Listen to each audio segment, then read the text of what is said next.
Kanchipuram SVN பிள்ளை தெருவை சேர்ந்த மாணவ மாணவிகள் மார்கழியை முன்னிட்டு அதிகாலையில் திருப்பாவை, திருவெம்பாவை, திருப்பள்ளி எழுச்சி பாடி ஊர்வலமாக சென்றனர். தொடர்ந்து கச்சபேஸ்வரர் கோவிலில் தரிசனம் செய்தனர். மீண்டும் அதே வழியில் பக்தி பாசுரங்கள் பாடியபடி தங்கள் வீடுகளுக்கு திரும்பினர். இந்த நடைமுறை கடந்த 70 ஆண்டுகளுக்கும் மேலாக தொடர்வதாக பெற்றோர்கள் பெருமிதம் கொண்டனர்.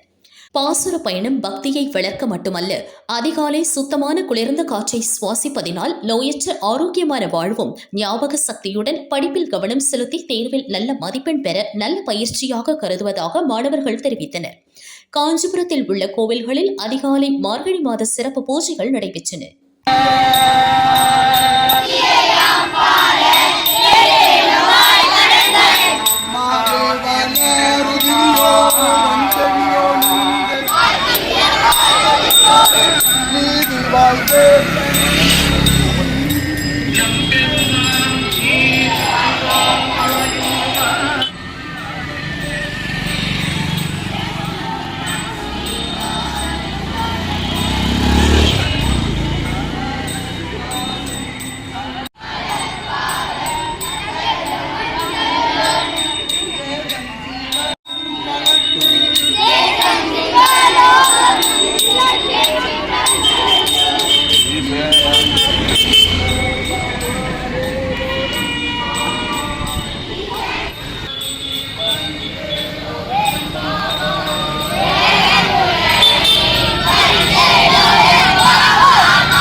வந்தோர் துண்டாய் விரவாய்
மருகா பாயமையேரோரம்